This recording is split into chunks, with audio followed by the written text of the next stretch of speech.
Join అయ్యి 3 months అయింది. 3 months లో నాకు ఒక టీం ప్రిపేర్ అయిపోయింది. నేను స్కార్వీలో ప్రాజెక్ట్స్ కంటే బయట కొన్ని ప్రాజెక్ట్స్ చేస్తున్నాను, చేయటానికి టైం సరిపోవట్లా. అర్రే వావ్, ఓకే. ఇప్పటికి నాకు ఒక 15 మంది టీం ఉంది. దగ్గరగా ఒక 10 pages కి మెటా యాడ్స్ రన్ చేస్తున్నా. ఒక్కొక్కరు మంత్లీ 30,000 ఎర్న్ చేస్తున్నాం.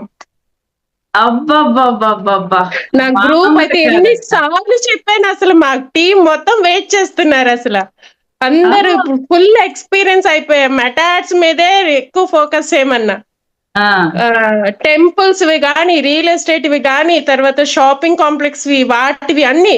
ఇప్పుడు లాయర్స్ కి కొంచెం కావాల్సినవన్నీ మేమే చేస్తున్నాం. ఒక కర్నూలులో ఉన్న అడ్వకేట్ కి సంబంధించిన విజిటింగ్ కార్డ్స్, పోస్టర్స్, యాడ్స్ అన్ని మేమే చేస్తున్నాం. అసలు ఎంత హ్యాపీ మూమెంట్ అది.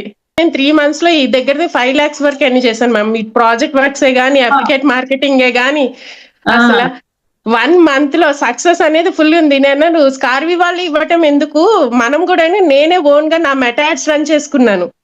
యూట్యూబ్ అలాగే రన్ చేసుకున్నాను. ఇన్స్టాగ్రామ్ కానీ ఇవి కానీ అసలు ఒక రేంజ్ లో వెళ్తుంది మా టీం మటుకు. రేపు విజయవాడ వచ్చినప్పుడు మొత్తం చెప్దాం అనుకున్నా, ఈలోపు ఈ ఆఫర్ వచ్చింది.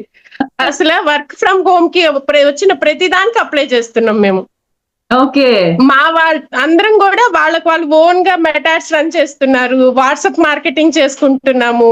తర్వాత ఇన్స్టాగ్రామ్ లో రీల్స్ అవి అప్లోడ్ చేస్తున్నాం. దాని వల్ల ఎక్కువ వస్తున్నాయి. మ్యారేజ్ ఆల్బమ్స్, ఎడిటింగ్స్ ఇవి కూడా ఎక్కువ అడుగుతున్నారు మమ్మల్ని. ఇవి కూడా చేస్తున్నాం. చాలా హ్యాపీగా ఉంది. అందరూ అదే అంటున్నారు, ఫ్రీలాన్సింగ్ ప్రాజెక్ట్స్ ఉంటే చెప్పండి అంటే నాకు ఇప్పుడు అదే అనిపించింది. ఎందుకు చెప్పాలి, మన దగ్గర స్కిల్ ఉన్నప్పుడు అప్లోడ్ చేయొచ్చు కదా మెటా యాడ్స్ లో. మీ దగ్గర ఫేస్బుక్ ఉంది, ఇన్స్టాగ్రామ్ ఉంది, వాట్సాప్ మార్కెటింగ్ ఉంది అని చెప్పి. అది నాకు ఒక ప్రాజెక్ట్ వచ్చింది మేడం.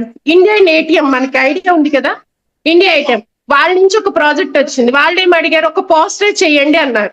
అది చేసి 1,000 ఎన్ని చేశాను, జస్ట్ స్టేటస్ లో పెట్టాను. ఇంకా అప్పటి నుంచి నా బండి ఆగిందే లేదు మేడం. అడ్వకేట్ కూడా కర్నూలు సార్ది, ఆయన తెలుగుదేశం పార్టీలో ఉంటారంటే చాలా ఉన్నాయి. భక్తి ఛానల్ కి అడ్వకేట్ అంట స్పెషల్ గా. ఆయన ఫోన్ చేసి అడిగారు, నాకు నువ్వే చేయాలమ్మా ప్రాజెక్ట్ అన్నారు.